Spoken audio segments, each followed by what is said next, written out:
Are you a lifelong fan of General Hospital?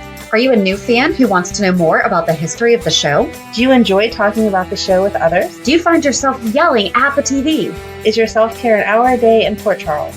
If so, we invite you to join hosts Amanda Kimmel and Shannon Coach at the place where all the hidden conversations take place and secrets are revealed. Meet us at Pier 54, a General Hospital fan podcast. Hello. Hi. Welcome to the Port Charles 411. It is Christmas 2025. At the end of this week's recap, Amanda and I decided that we were not going to release the final episode of the Bobby Spencer series because we don't want to ruin your holidays.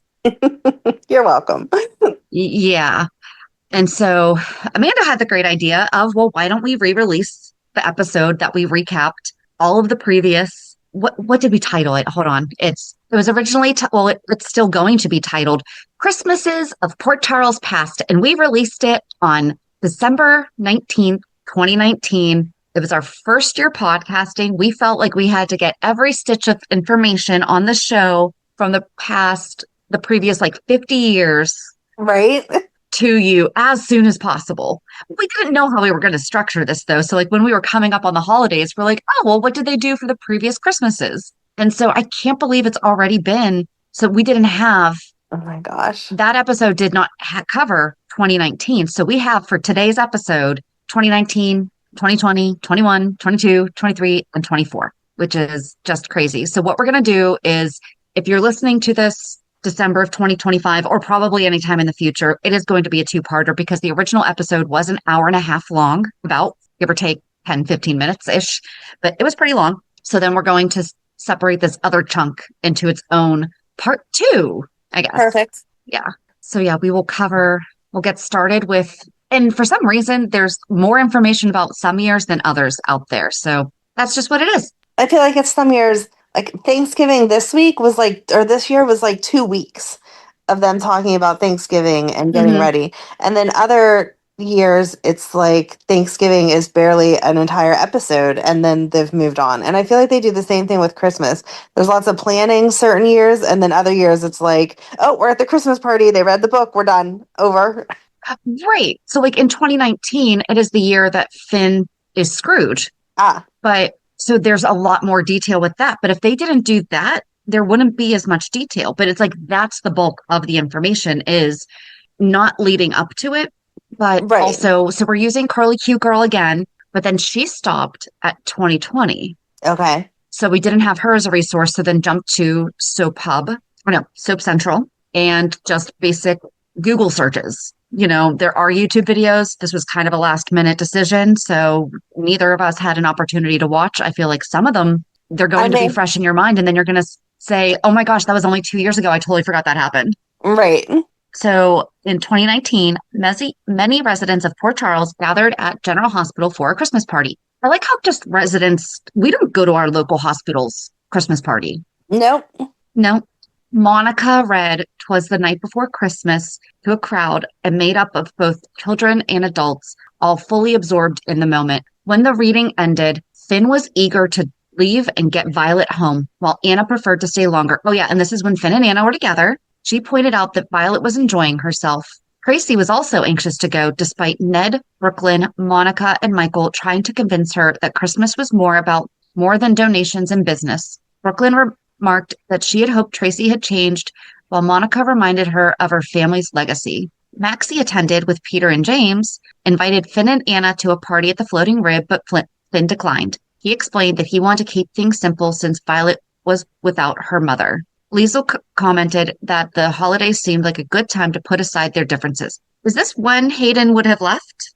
I don't know. It must have been. Either. I mean, if he was making such a big deal about it being the first Christmas, I feel like that was around the holidays that they were supposed to buy the house in the fall and move forward. So yeah. Anna showed Finn how easily Violet was socializing with the other children. Yeah, so this had to have been his first holiday being a dad, having his daughter with him. He was a dad for 5 years before it without knowing. Right. Because we love doing that to guys. Yay. Although Valentine did the reverse to Lulu. Yep. That was a fun one to pull off. Anyway, Finn checked his watch, clearly ready to leave. Robert walked over with Violet, who repeated something Finn had said. Anna quickly led Violet away while Robert teased Finn and slipped a candy cane into his pocket, calling him Scrooge. I forgot how much I love Finn and Robert's Mm-hmm. friendship. It didn't start there, but they got like the cutest little bromance a few years later. Just then, Curtis arrived and announced that the storm had closed the roads and no one could leave. Monica asked Michael to bring her another book and gathered the children again to read A Christmas Carol. Man, they were really expecting a long night then. Right? As Monica began reading, Finn started to recognize himself in the character of Scrooge. He noticed Tracy nearby with her family, and when she admitted she felt the same way about Christmas, they shared a hug. Both agreed that the holiday felt like a retail event, prompting Anna to joke that they deserved each other. And just remember, Tracy and Finn were like really good friends. As the story continued, the scene shifted into a dramatized version of A Christmas Carol. Scrooge worked late on Christmas Eve with his clerk, Bob Cratchit. His nephew Fred stopped by to invite him to dinner, but Scrooge dismissed him with a bah humbug. Curtis appeared as a charity collector, asking for donations, and Scrooge responded coldly. And I need to Google who was Bob Cratchit on General Hospital in 2019. I bet it was Michael. No, it was Roger Howarth. It was Franco. Oh, okay. Howarth. I'm always going to mispronounce his name. I am so sorry. If you are listening, I'm sorry. So anyway, Curtis appeared as the charity collector asking for donations, and Scrooge responded coldly, suggesting that the poor dying would reduce the population. Oh, and I think that it didn't say Finn is Scrooge. I'm sure that was alluded to with this, but still. After reluctantly granting Cratchit Christmas Day off, Scrooge returned home, chased away children asking for charity, and enjoyed a meal alone in bed. His maid suggested his house might be too large from him. It says Leslie Charleston played Mrs. Dilber, so I'm assuming that might be who. Okay. Fandom has an entire write-up of Yep, so that was Mrs. Dilber, and she was portrayed by Monica Quartermain, Leslie Charleston. But he brushed her off. Later that night, the ghost of his former partner appeared in chains and warned him that 3 spirits would visit, offering him a chance to avoid the same fate. And that was Tracy as Marley. Perfect. Back at the hospital, Monica continued reading. Violet grew uneasy and asked Finn to sit with her. And sorry, his nephew was Wes Ramsey, Peter August. Oh, okay. So I am reading this. This was what Curly Q Girl had written, and I did not just go to our regular General Hospital fandom to just read this. Right. Back at the hospital, Monica continued reading. Violet grew uneasy and asked Finn to sit with her. Soon the ghost of Christmas passed. It was Eden McCoy, because remember, it was always the youthful. Mm-hmm. So it was Joss. And she led Scrooge through memories of his youth, including a lively party hosted by Fezziwig. And that was, do they just have the whole cast? Yes, thank you. They have the whole cast at the bottom. Okay. And that was Ned, Wally Kurth. And in the past, Harrison Chase, his brother, played him as young Scrooge. I'm just going to say the character's name so we don't have to keep going back and forth on that. So Scrooge was watching his younger self, Chase, turn away from Joy and from Belle, and that was Willow. Because at the time, Chase and Willow were together. Mm-hmm. The woman he loved, choosing work instead. Later scenes showed Belle leaving him and eventually finding happiness with someone else. I don't know if it's not mentioned who that was. That would have been weird if it was Michael. Yeah. Next came the ghost of Christmas Present, which was Dr. Obrecht, who showed Scrooge his nephew's cheerful gathering, where guests laughed at his expense. They then visited the Cratchit household, where the family shared a modest meal but genuine happiness. And Mrs. Cratchit was played by Liz, and Tiny Tim was Hudson West, was Jake. Aww. Scrooge noticed Tiny Tim's illness and feared for the boy's future. The ghost reminded Scrooge of his earlier cruel words before disappearing. At the final stroke of midnight, the ghost of Christmas yet to come, which was Ava, appeared in silence. She showed, that's the perfect, because that was always the Grim Reaper. Mm-hmm. She showed Scrooge scenes of his lonely death, people dismissing his passing, and his belongings being stolen. He then saw the Cratchit family mourning Tiny Tim's death. When Scrooge realized the grave before him was his own, he begged for a chance to change and fell into the grave. Scrooge woke up Christmas morning, overjoyed to learn that he still had time. He gave generously to the children outside, bought a turkey, visited his nephew to apologize, pledged to support charity, and went to the Cratchit home to offer a raise and paid time off. He joined them for dinner as Tiny Tim blessed everyone. Back at the hospital, Monica finished the story, explaining that Scrooge became like a second father to Tiny Tim. The group applauded. Curtis returned to announce that the roads were clear. Tracy surprised everyone by offering to stay and help. Finn suggested going to the floating rib after all, explaining that the story helped him see Christmas through the eyes of a new father. Violet echoed Tiny Tim's blessing as Anna smiled. And Aw. so the other characters was Dick Wilkins was his like buddy when he worked at Fezziwigs, and the young one was Chad Duell, so that's funny, or was Michael, so that's when Michael and Chase were like BFF, and the older one was Robert. Aw. Yeah, and Fred's wife was Maxie, and that was at the time when Maxie was dating Peter. Mm-hmm. And Brooklyn was just a friend of Mrs. Dilber, the housemaid. Okay. And then, like the next day, that was a Friday episode. So the following Monday, at Rice Plaza, Curtis dressed as Santa and welcomed children one by one. Jocelyn explained American Christmas traditions to Dev, who shared the history of St. Nicholas. Trina took photos of Cameron, teasing him about how good he looked, while Cameron focused on finishing his community service so he could get home. Jason arrived with Danny and Scout. Scout wished for Sam to be home, and Curtis gave her a magic candy cane, saying it would help her and Sam remember happy moments together. Alexis later joined them, and Jordan expressed sympathy for Sam's situation. Do you happen to remember what Sam's situation was in 2019? I can't remember why she was in jail, but doesn't she get out like at the last minute? Wasn't that like their Christmas surprise that we'll get to? I'm assuming that's when it happened. Elsewhere, Sam reads Christmas cards in her cell until Nell returned and taunted her. When Sam snapped back, Nell reported her. Instead of punishment, Sam was called to see the warden and was unexpectedly granted parole, leaving Nell stunned. Jason brought Sam home to Alexis, Danny, and Scout, reuniting the family. They decorated together, grateful to be together again. At the Quartermain house, the family gathered, sharing gifts, music, and familiar tension. Tracy questioned business direct decisions while Monica focused on family traditions. Ned played guitar and everyone sang carols together. Meanwhile, at Sunny and Carly's home, Gladys stayed for Christmas, struggling with grief over her son. Hmm. This was before we knew that her son was Brando, and she was saying that her son was dead and he wasn't. Right. Because that didn't happen until the hook, and that was, Yep. yep. Despite tension with Jocelyn, Sunny offered comfort. Later that evening, Dev and Jocelyn stepped outside and spotted something unusual in the sky. When the others joined them, they all looked up in wonder, believing they had just seen Santa. Hmm. So then in 2020, Christmas Eve in Port Charles mixed holiday traditions with growing fear and uncertainty. Earlier that night, Sunny and Julian plunged into the river after a confrontation. Jason jumped in after them, calling out for Sunny. When he later climbed out, soaked and searching the riverbank, police arrived with a helicopter overhead. Officers recovered a body from the water, and Jason watched as the bag was opened to reveal Julian. Realizing Sunny had not been found, Jason slipped away. At home, Carly left Sunny a worried voicemail. The house was decorated for Christmas with the tree lit and gifts underneath. When Dante arrived instead of Sunny, Carly welcomed him in, placed his presents under the tree, and admitted she couldn't reach Sunny.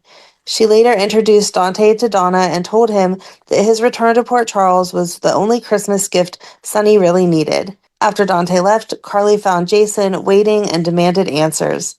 Elsewhere, Maxie and Peter met outside the Metro Court and decided not to wait any longer to learn their baby's gender.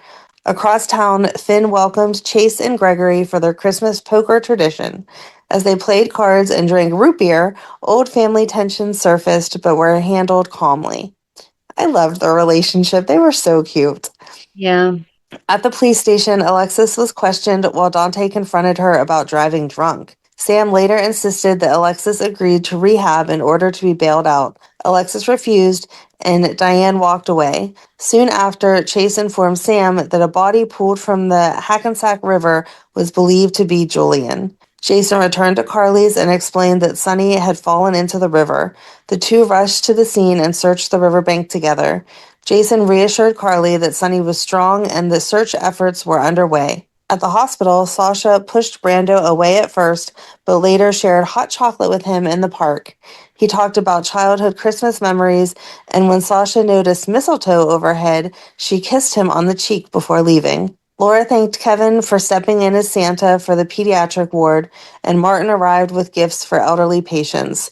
The three later shared a quiet holiday toast at Kelly's. Back at Carly's, the family continued decorating. Michael showed Wiley a new ornament, and Carly tearfully explained that Sonny might not be home for Christmas in time for Christmas Eve dinner. Jason later received confirmation that Julian's body had been identified and left to support Sam. Lucas stopped by to spend time with Wiley while Carly struggled to hold things together. Elsewhere, Alexis secretly drank at Jordan's apartment and was confronted by Molly, who asked her to leave. Later, alone at home, Alexis saw the news about Julian's death and dropped her phone in shock. Curtis clashed with Portia and Trina over secrets involving Taggart before ending up alone in the park where Jordan eventually found him. That's funny. All that drama between Curtis and Portia and Jordan, Curtis and Right? Portia and Except for he was Jordan. married to Jordan at the time. Right. And then on Christmas Eve, Jordan found Curtis sitting alone in the park and asked him to come home. Curtis admitted he wanted that, but said that he still had serious issues to resolve. He felt Jordan often kept things from him, especially regarding Taggart and Cyrus, and said this wasn't the marriage he wanted. Jordan promised there would be no more secrets, but Curtis told her he couldn't believe that yet and asked her to leave. At Jordan's apartment, Molly confessed to TJ that she had slept with someone else while he was missing. She explained the mixed messages and Jordan's comments had led her to believe he didn't care anymore. Molly admitted it had been Brando and apologized, but TJ asked for time alone. Later, he confronted Jordan and her role in the situation and accused her of hiding the truth. Jordan admitted she had suspected TJ had been kidnapped, but claimed she was trying to protect Molly. When she said that there was still more she couldn't share, TJ walked out, leaving her alone with her Christmas tree. I felt bad for Molly then, because she really did think that he just got mad, totally ghosted her, and was done. Mm-hmm. At the Corinthos house, Michael and Willow agreed to stay the night. Carly later answered the door to Chase and a police officer who informed her that Julian's body had been recovered and that Sonny was missing. Jason arrived shortly after, and Chase indicated he had questions for him. Once alone, Carly broke down, admitting she feared the police had come to say Sonny was dead. Elsewhere, Britt confided in Jason that she felt guilty about Julian's death and feared Cyrus was responsible. Jason reassured her and encouraged her to leave town. Britt revealed information about Cyrus's drug operation and said she wanted him stopped. Later, Franco returned home with gifts, briefly lifting the mood. Cameron struggled emotionally, and Terry reassured him that it was okay not to be okay. Scott later joined the family, and Cameron played guitar as the night wound down. At the hospital, Britt accepted an invitation from Maxie and Peter to join them for Christmas Eve. Liesel saw Britt hugging Peter and warned that his downfall was coming.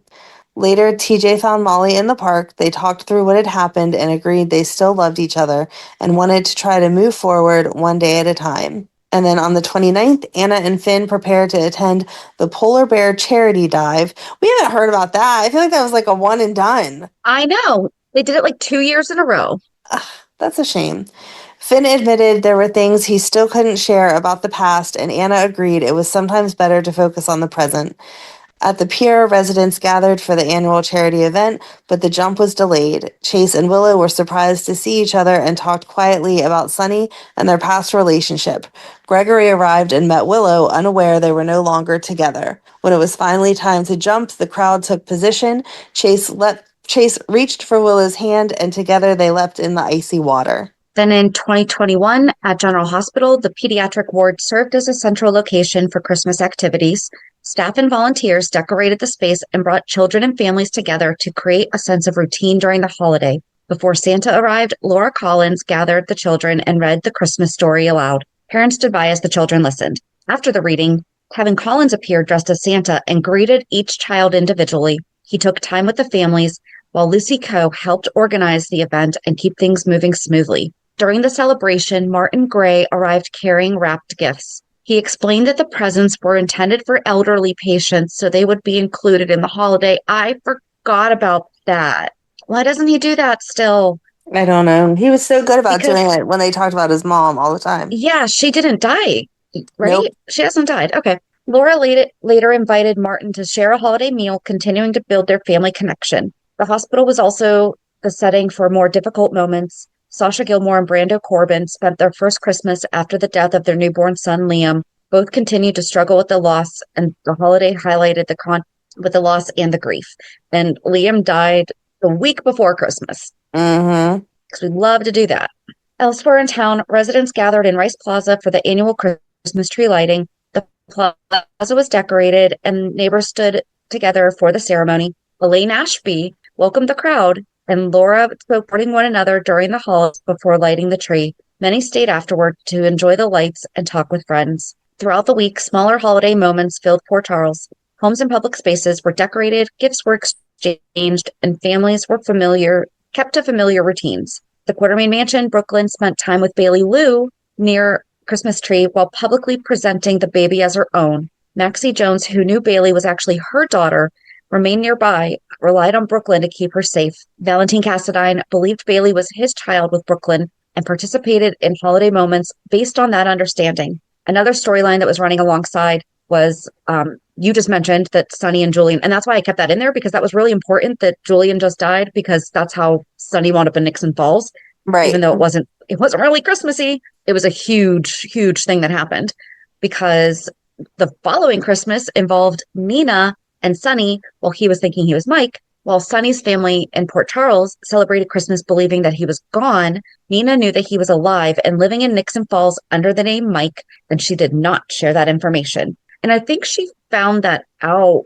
shortly before the holiday, right? Like it wasn't, or no, I guess it was over the summer. It was over the summer. Yeah, it Never was over mind. the summer that she ended up in Nixon Falls for whatever reason, and then just Yeah, kept that. I mean, that's why Carly was so devastated. It wasn't like, oh, I was leaving for a trip and I saw him and I figured I'd tell you when I got back in a week. It was months and months of Nina pretending like she had this whole life with Mike when she knew that Mike was Sunny. right. In Nixon Falls, Sonny spent Christmas without any memories of his previous life.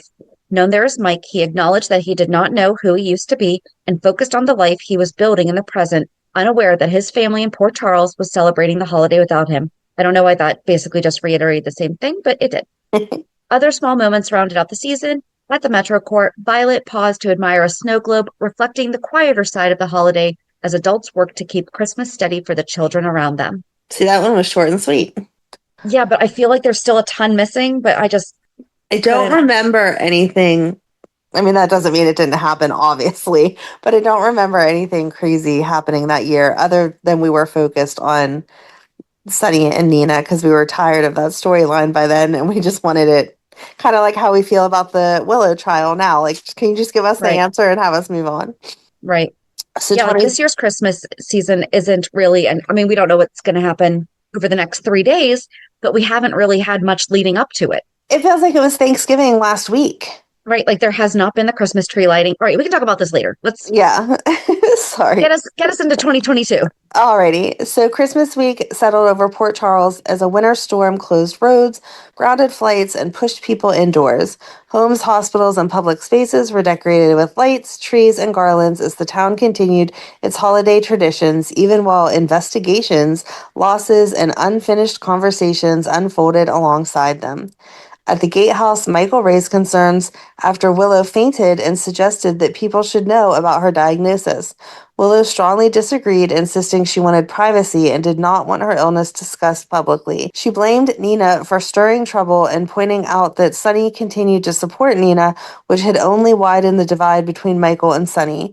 Michael insisted his focus was on helping Willow fight her illness, but Willow felt his anger towards Sunny continued to influence his choices. The conversation ended unresolved when Michael stepped out briefly, and that was obviously whenever she had her leukemia. At Dex's apartment, Dex told Jocelyn he was trying to do the right thing and wanted to be honest with her. Their conversation led to a kiss, but the moment was interrupted when Sunny knocked at the door. Joss hid as Dex left him inside. Sunny questioned Dex about what happened after he was shot, pressing for details about where he went and who helped him recover. Dex tried to keep the explanation vague, but Joss stepped out and admitted that she had taken Dex to safety and helped him heal. She explained she believed Dex had been shot while working for Sunny and acted to save his life. Sunny made it clear that the situation complicated matters.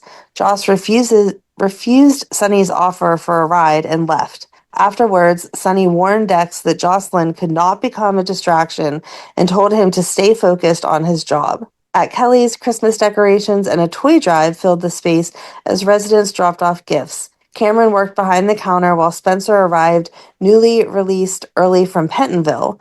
Dex later entered, and Cameron explained Dex's ties to Sonny and his presence near several Hook-related incidents.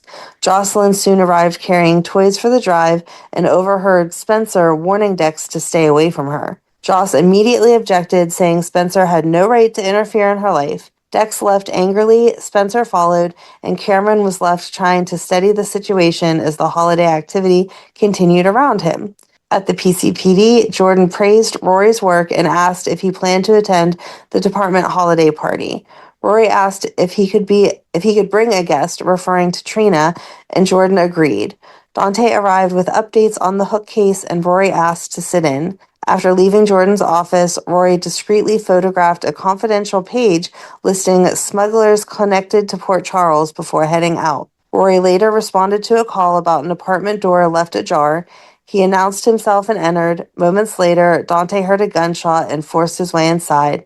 Finding a man bleeding on the floor, Rory emerged from another room, badly injured, and identified the attacker by saying "the Hook" before collapsing. Rory was rushed to General Hospital, where Portia, Finn, and Elizabeth worked to stabilize him and ordered antivenom. Trina arrived with Curtis, Jocelyn, and Cameron. Portia explained Rory had lost a significant amount of blood and was bleeding internally. As Rory was wheeled past, Trina ran to him. He briefly removed his oxygen mask and told her he knew it had been too soon to say how he felt, but he did not regret it, and then lost consciousness. Afterwards, Trina went to the hospital chapel and broke down. Jocelyn joined her and lit a candle as Trina questioned why she had not been able to return Rory's feelings. Curtis arrived to take Trina home. Nearby, Dante checked on Jordan, and she notified Rory's family of his death. Lab results later confirmed snake venom, reinforcing fears that the Hook killer remained active. And poor Trina, he said that he loved her and he wanted to be with her and all that wonderful stuff. And she just had something holding her back because she was having feelings for Spencer, but couldn't admit that. Right. At Windermere, Elizabeth continued checking on Esme, who remained locked in the tower. Esme insisted she was not the Hook and urged Elizabeth to question Nicholas about the night she went over the parapet, also implicating Ava. Esme asked Nicholas for a Christmas tree, recalling a childhood memory of choosing one herself. Although Nicholas initially dismissed her request, a small tree was later delivered to the tower. Alone, Esme decorated it using whatever she could find, twisting toilet paper into makeshift garland and draping it across the branches, along with a few simple ornaments that had been brought to her. As she was working, she sang a distorted version of Jingle Bells, altering the lyrics into something mocking. Later, she taunted Nicholas about loneliness and captivity, confident she would find a way out. At Alexis's house, family members gathered to exchange gifts. Spencer remained withdrawn until Alexis checked on him. He admitted he feared becoming like his father. Alexis reminded him that while he could not escape being a Cassadine, he could choose how he lived. During the gathering, Christina announced that she had started a charity clothing drive to support the LGBTQ plus youth, explaining that it had given her a renewed purpose. And that was whenever she was talking about starting that whole community center for them. Yeah, that we just decided that wasn't going to happen. Right.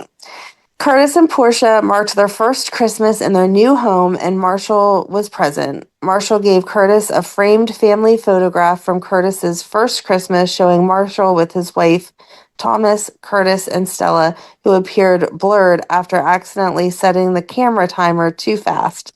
Curtis was touched by the gift. Trina later presented a blue ornament outlined in gold bearing Rory's badge number 8012. She added a soda can tab to the ornament, explaining Rory had once given her a soda when they first met and another after she was exonerated.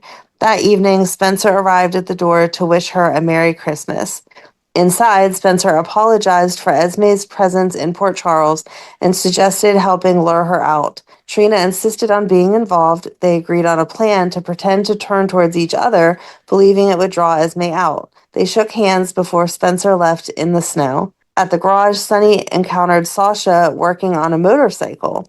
Sasha explained that she was repairing Brando's bike, drawing on skills she already had. Sunny joined her and helped her with the repairs. Britt later arrived after her car spun out nearby and briefly mentioned that she had not wanted to spend her last Christmas in Port Charles that way before attempting to retract the comment. Rice Plaza became the center of Christmas celebration with the gingerbread jam. Brooklyn worked to keep the event running after Chase initially refused to perform, feeling betrayed by her involvement in decisions affecting his career. To energize the crowd, Brooklyn announced an ugly sweater contest, naming Dante runner-up. Mac and Felicia arrived wearing festive ugly sweaters, with Mac disappointed he missed the contest. Nina and Sasha appeared dressed as Mrs. Claus and an elf, greeting Sunny and Donna. Donna gave Nina a Christmas ornament and Sasha gave Donna a candy cane. When Sasha asked Donna what she wished for, Donna replied that she wanted Sasha to have a happy Christmas and a happy New Year. She is so cute. Chase and Blaze eventually took the stage and performed their duet, Don't Give Up on Love, followed later by Silent Night. Behind the scenes, Liz criticized Blaze and demeaned her performance. Chase told Brooklyn he would not only work with her professionally and could not move past how she had interfered in his future. At Spring Ridge, Heather visited Ryan. At Spring Ridge, Heather visited Ryan and dressed him Yep. in a Santa suit, later adding antlers and a red nose while commenting on his behavior. She attempted to treat the visit as festive despite Ryan's lack of interest.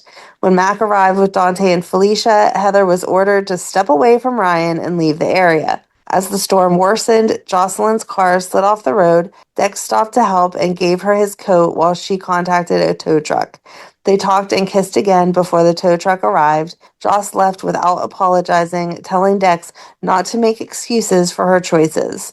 Ellie arrived in Port Charles from Portland with Georgie and reunited with Spinelli. They spent time together in festive holiday pajamas, catching up and talking openly. Ellie and Spinelli discussed relationships, and Ellie encouraged him not to give up on Maxie.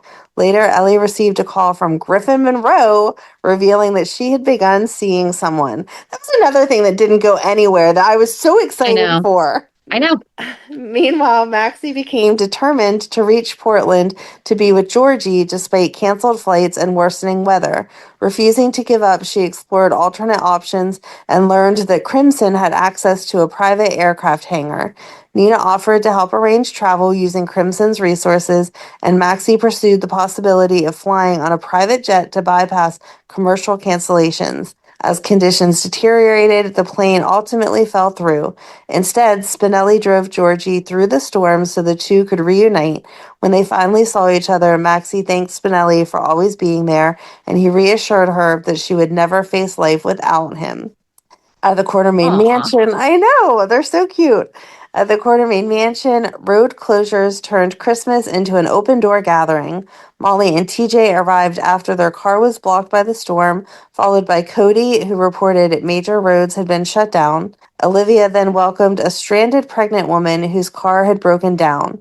With travel impossible and weather worsening, Olivia insisted everyone stay. During the gathering, the woman went into labor. With no OB available and no safe way to reach the hospital, Britt and Sasha arrived by motorcycle through the storm. Britt coached the woman through the delivery inside the mansion. The baby was born safely, a girl named Noelle with the middle name of Britta, chosen in Britt's honor. That was so cute. I do remember that. I know. That was a good Christmas. And then in 2023, Curtis, Marshall, and Trina went Christmas tree shopping together. Like, we haven't had anyone Christmas tree shopping. I know. Debating the size and placement while sharing family memories. Marshall talked about Christmases from Curtis's childhood and how Curtis's mother, Irene, loved the holiday. Curtis reflected on how Irene and Stella always made Christmas feel special, even when he later realized how much sacrifice went into it. Trina eventually stepped away after receiving a text, promising to return later to help decorate once the tree was delivered. and it might get into this further. I think this is the first year that Trina knew that Curtis was her dad.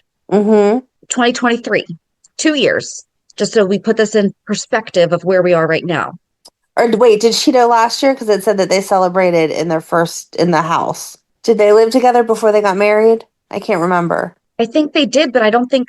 Okay, we'll leave that. Change all that. I don't know.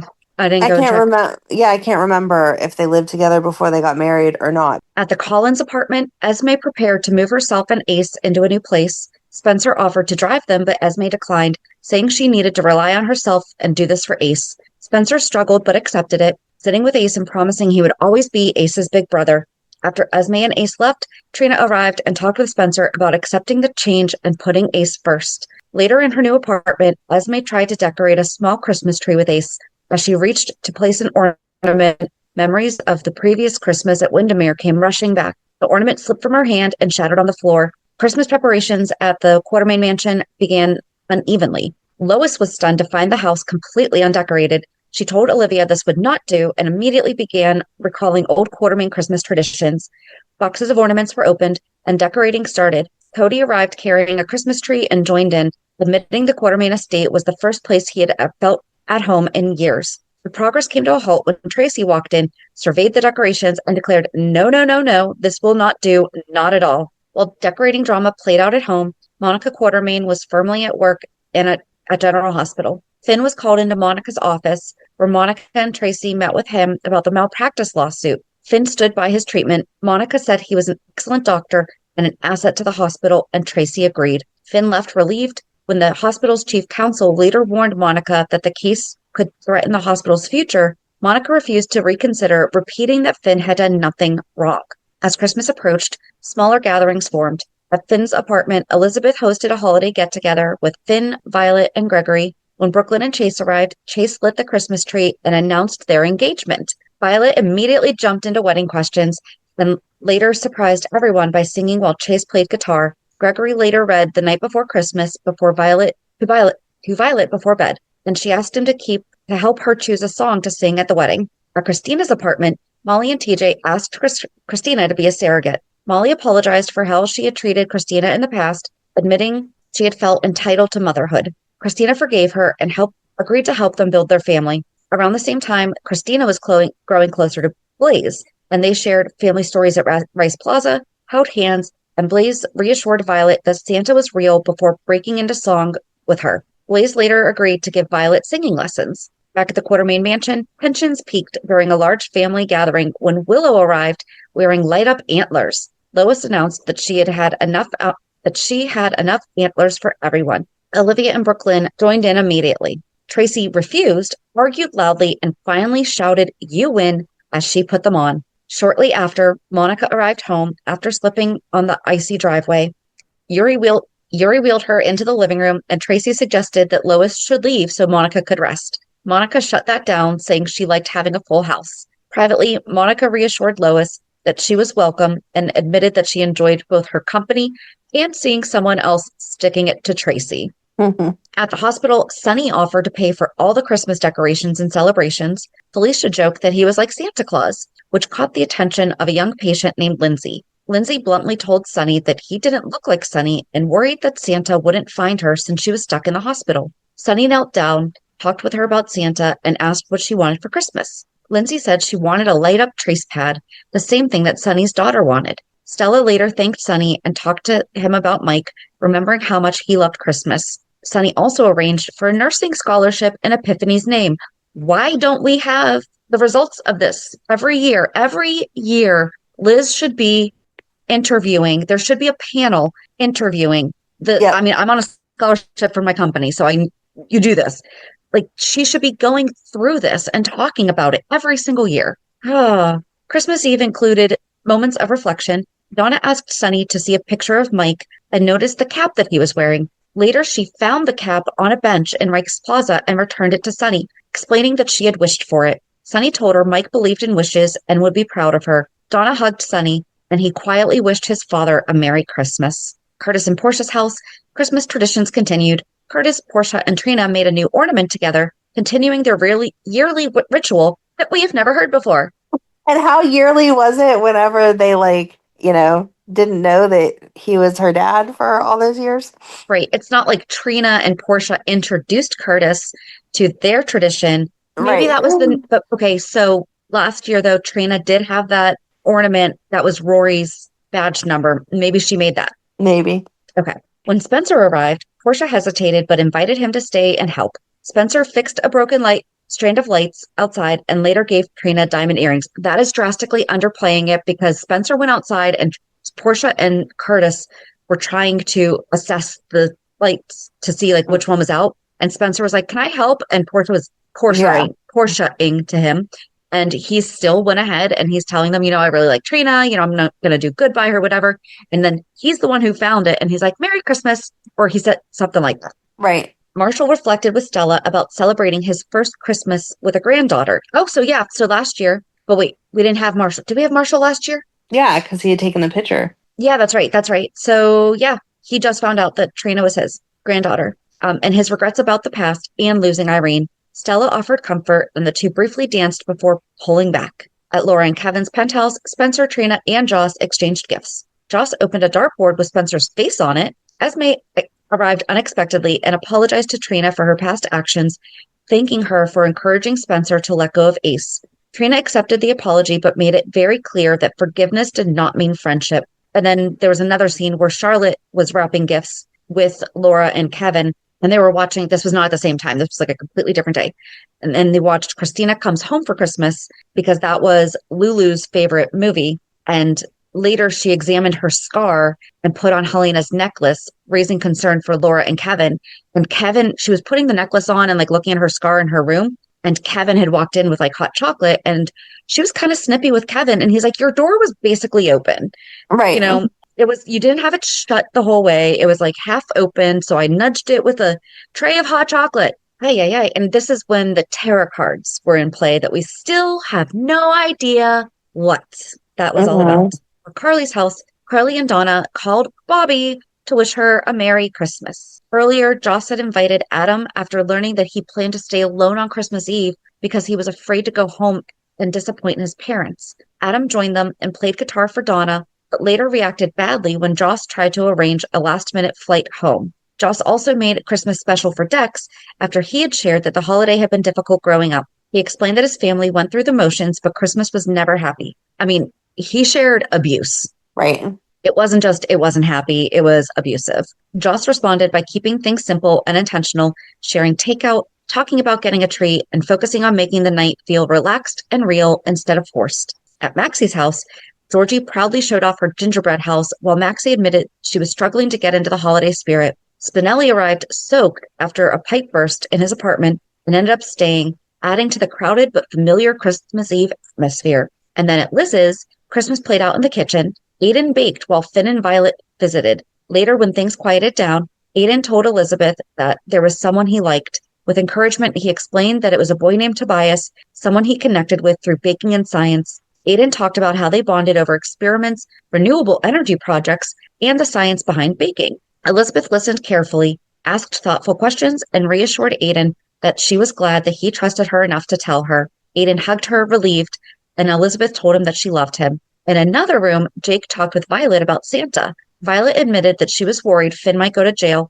and Finn later assured her, explaining the situation and easing her fears. And then as Christmas Eve came to a close, families gathered at General Hospital for the annual holiday tradition. Laura and Finn led the reading of "'Twas the Night Before Christmas, with children including Leo, Donna, and Wiley listening closely. When Laura finished the final line, "Merry Christmas to all, and to all a good night," the room responded with smiles and applause. The moment it ended, "Hark the Herald Angels Sing" played as the crowd lingered, closing out the Christmas Eve in Port Charles and marking what would have unknowingly become Monica Quartermain's final scenes. Okay. I'm glad that was the last sentence. You're good. So on to 2024, the season truly came alive at the Port Charles Christmas tree lot when pine-scented air and holiday music wrapped the town in nostalgia. Lucky found himself there with Elizabeth, sharing moments that felt suspended in time. As they searched for the perfect tree, Lucky teased Elizabeth about her legendary decorating habits, how every year she insisted she'll keep things simple, and every year she goes completely over the top. Elizabeth laughed and didn't deny it. Christmas decorating, she admitted, is one thing she never does halfway. It's how she makes her house feel full, warm, and alive no matter how much life has taken from her. Back at her home, the meaning behind that philosophy became clear. As they unpacked ornaments together, Elizabeth explained which ones were handmade by the boys, which came from school projects, and which marked milestones from years past. None of it was random. Every ornament carried a memory, a piece of love she refused to let disappear. Lucky quietly took it all in, realizing that her version of Christmas was about anchoring herself and her family in joy and continuity. As the tree lights began to glow, Lucky shared the news that mattered most. He wasn't leaving Port Charles. Elizabeth's relief was immediate and unguarded in that quiet, glowing room. Lucky picked up his guitar and serenaded her with Elizabeth, the same song he'd written and performed years earlier. It wasn't flashy or grand, it was tender, nostalgic, and deeply personal. In a town teetering on chaos, the Christmas moment felt like home. Across town, Rice Plaza buzzed with holiday cheer, string lights crisscrossed above vendor booths and donation tables as families gathered with hot drinks and laughter. Gio performed live music for the crowd. His voice helped set the festive tone. It was there, amid the music and movement, that Gio noticed a young woman weaving through the plaza with quiet purpose. She handed him a wallet, explaining she'd taken it after witnessing the owner swindle a vendor. Moments later, Gio overheard the same man loudly claiming his wallet had been stolen. When Gio confronted the girl, she explained she didn't want praise or attention, just justice for the vendor. It was a small Christmas morality tale playing out under twinkling lights. The girl would later reappear as Emma, revealed to be Anna's surprise guest, a reminder that every chance holiday encounter in Port Charles carries weight. But the joy at Rice Plaza fractured as the night wore on. A group of college students, fueled by alcohol and rivalry between PCU and Landview, began arguing.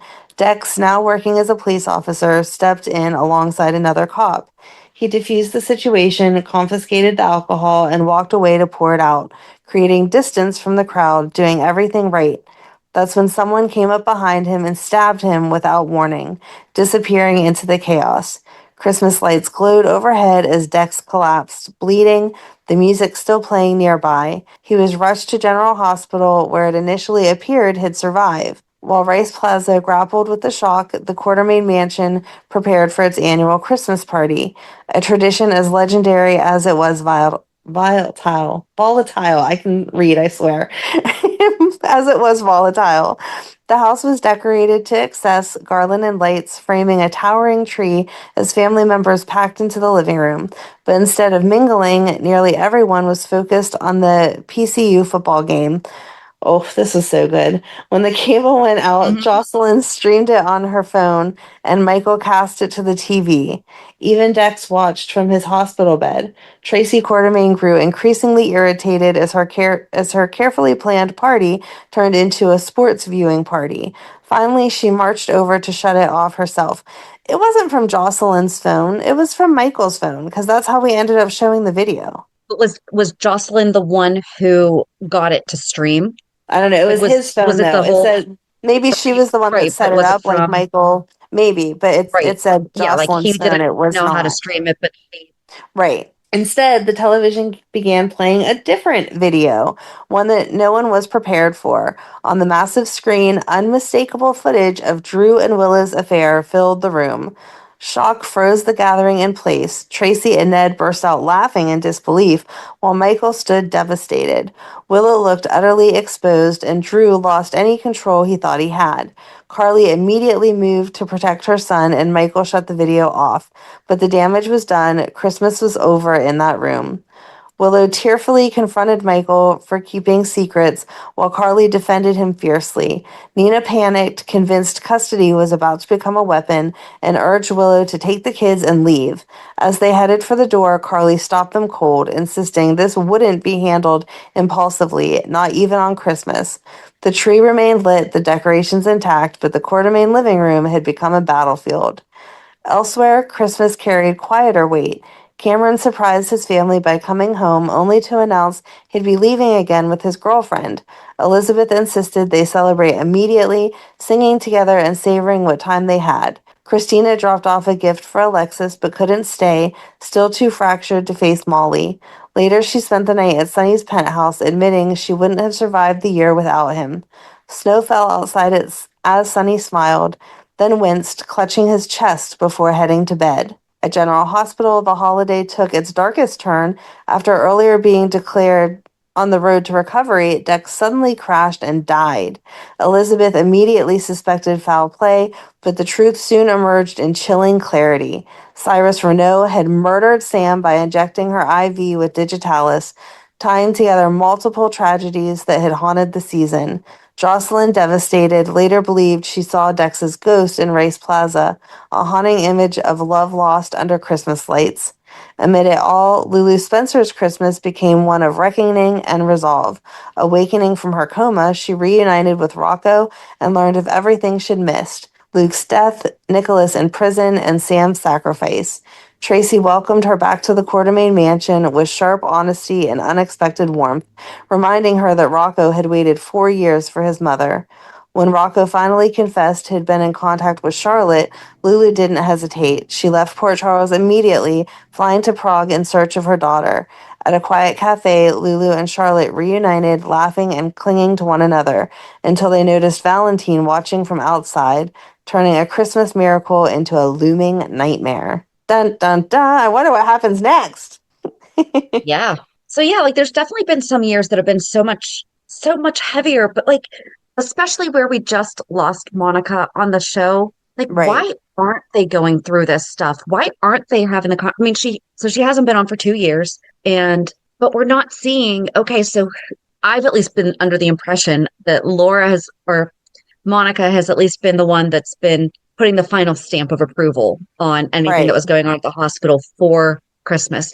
Why aren't we seeing Tracy struggling with that now that it's only her? Like she doesn't even have right. Monica to bicker with, Yep, because Tracy would bicker with her just to bicker with her before finally giving in, because that's Tracy. right. So yeah, I like some of these traditions, but like in 2025, we have not seen no one has a tree. Uh, There's no no, Christmas tree lighting ceremony in Rice Plaza. I love the gingerbread jam. Like, why isn't that a thing? right, Especially, oh, okay, fair enough, because now Gio is not playing music, but that also would have been great for him and Brooklyn to be building relationship and getting him to ease back into music right. if We know from the they nurses' organized it. ball that other people have talent. So they could have started, let's get together what's going to happen on this. Even if Gio didn't want to perform, I would assume that then they would end it as like, oh, a surprise performance because the spirit hit him or whatever. Right, exactly. So, or have a quartet that's supposed to be playing in Plaza and, oh no, the violinist is sick. What are we Right. going to do? Yeah. Yeah, there's just so many things, and I especially think that where we just lost a huge character that is so involved with the holiday, Mm-hmm. we should definitely. Tomorrow is December 22nd, and there has not been a stitch of Christmas. Nope. There hasn't even been a Mickey Mouse pillow. Nope. We failed to mention any of that because Disney heavily sponsors their Christmas. Yes. Like it's usually at Alexis's house, has like the plaid Mickeys all over the Mm-hmm. pillows and stuff. But yeah, so that is the Christmases from 2019 to 2024. We'll maybe try to do this every 5 years Yeah, that would be good. forever. So that way people can just, Keep adding if there's on. like a time that people are interested in, Right. they don't have to listen to everything. So, but we're leaving the first one as it is, Yeah. leaving it as our learning experience. Oh my goodness gracious. But yeah, join us on Monday as hopefully we have had some kind of Christmas episodes to recap. Have a good weekend. And Merry Christmas or whatever holiday you celebrate. Happy New Year at And that we'll, point, right? no, because this is coming out on Christmas. This episode we just did? Yeah, I'm going to release both on Christmas. Oh, okay. Yep. It's going to be a two-parter, but released the same day. Okay. Merry Christmas. That's my gift to everybody. You're getting two Christmas episodes. Two of us. And we'll meet you at the pier. Bye. Bye. If you enjoyed today's show, we invite you to go to peer54podcast.com to subscribe on your favorite platform. Don't forget to leave us a review. And you can also follow us on many social media channels. Just search for Peer 54 Podcast. Also, we are not perfect, so if there is something that we missed or messed up, just let us know by emailing us at peer54podcast@gmail.com.